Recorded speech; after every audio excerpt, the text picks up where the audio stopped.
Hola, ¿qué tal? Muy bienvenido a nuestra clase de espanhol. Então, a dica de hoje é em relação ao vocabulário, tá? Existe um vocabulário muito parecido que a gente precisa determinar quando é que a gente usa uma palavra, quando é que a gente utiliza outra. Nesse caso, eu trago 3 palavras que são parecidas no significado. Presta atenção. Quando é que eu vou usar por cento separado, por cento junto ao por cien. Então vamos ver em que ocasião eu vou usar essas 3 palavrinhas. Olha só, o por cento. Quando eu tenho a palavra por cento junto, ela significa o mesmo que porcentaje. Olha só dentro de um contexto como é que vai ficar isso. Alto por ciento de los usuarios de Facebook mantêm confiança em la red social tras escândalo. Então, se eu trocar por porcentaje, alto porcentaje de los usuarios de Facebook mantêm confiança em la red. Ou seja, esses 2 termos eles são totalmente intercambiáveis, tá? Eu posso trocar um pelo outro sem problema nenhum. Professora, mas a palavra porcentaje não é a porcentagem? Em português é feminino, mas em espanhol é masculino, tá? El porcentaje. Uma dica para você. Toda palavra em espanhol que termina em AG é masculina. El porcentaje, el viaje, el equipaje, tá certo? Então, eu posso trocar um pelo outro sem precisar fazer ajuste no adjetivo, por exemplo. Alto por ciento, alto porcentaje, tá certo? Vamos ver as outras. Quando é que a gente vai utilizar o por ciento separado? Presta atenção.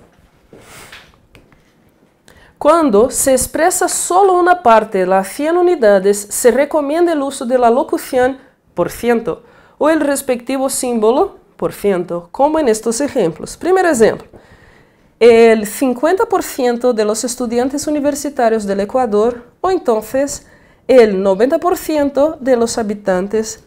Então, o por ciento separado, a gente vai usar nesses casos. Quando a gente está falando de percentual, né, de uma cifra específica, 30%, 50%, a gente vai usar esse por cento separado.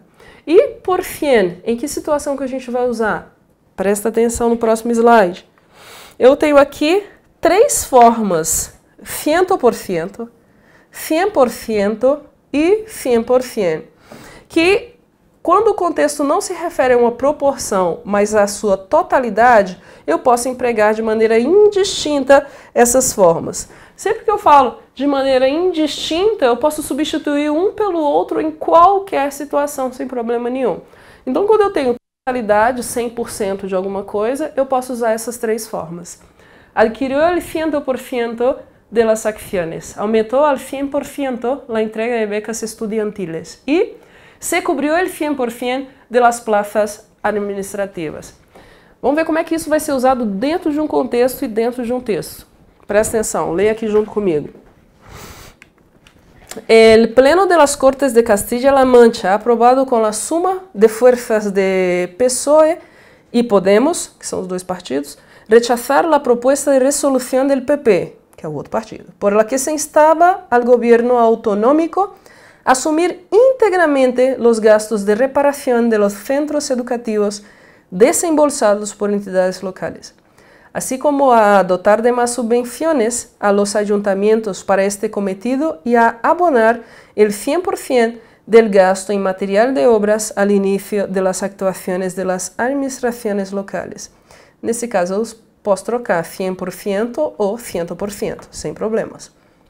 La diputada del PP, Claudia Alonso, ha acusado a García Paje y a Podemos de estar cargando sobre las espaldas de los ayuntamientos cuestiones que no les competen, al tiempo que ha dicho que les obligan a pagar al menos el 20% de la inversión en cuestiones educativas que son competencia exclusiva de la Junta.